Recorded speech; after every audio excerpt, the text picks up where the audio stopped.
Troublesome Trucks. James did not see the Fat Controller for several days. They left James alone in the shed and did not even allow him to go out and push coaches and trucks in the yard. Oh dear, he thought sadly, I'll never be allowed out any more. I shall have to stay in this shed for always, and no one will ever see my red coat again. Oh dear, oh dear.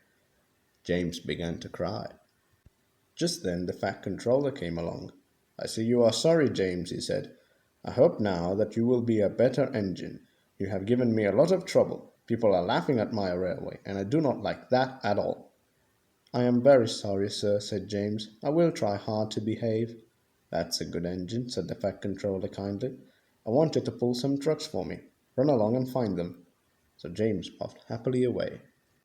Here are your trucks, James, said the little tank engine. Have you got some bootlaces ready? And he ran off, laughing rudely. Oh, said the trucks as James backed down on them. We want a proper engine, not a red monster. James took no notice and started as soon as the guard was ready.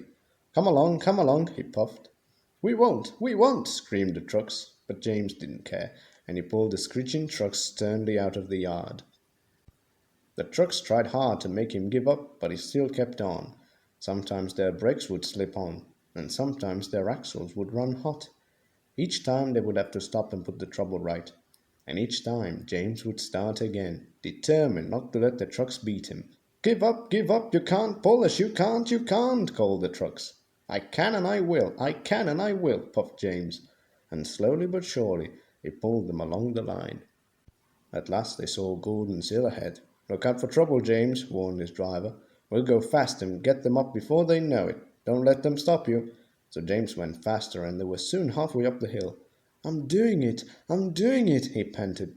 But it was hard work. Will the top never come? He thought. When, with a sudden jerk, it all came easier. I've done it, he puffed triumphantly. Hurrah, he thought. It's easy now. But his driver shut off steam. They've done it again, he said. We've left our tail behind. The last 10 trucks were running backwards down the hill. The coupling had snapped. The guard was brave. Very carefully and cleverly he made them stop. Then he got out and walked down the line with his red flag. That's why it was easy, said James, as he backed the other trucks carefully down. What silly things trucks are. There might have been an accident. Meanwhile, the guard had stopped Edward, who was pulling 3 coaches. Shall I help you, James? Called Edward. No, thank you, answered James. I'll pull them myself. Good. Don't let them beat you. So James got ready. Then with a beep beep he was off. I can do it, he puffed. He pulled and puffed as hard as he could. Beep beep beep beep. You're doing well, whistled Edward, as James slowly struggled up the hill, with clouds of smoke and steam pouring from his funnel. I've done it, he panted, and disappeared over the top. They reached their station safely. James was resting in the yard when Edward puffed by with a cheerful beep beep.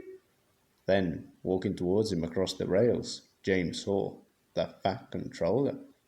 Oh dear, what will he say? He asked himself sadly. But the Fat Controller was smiling.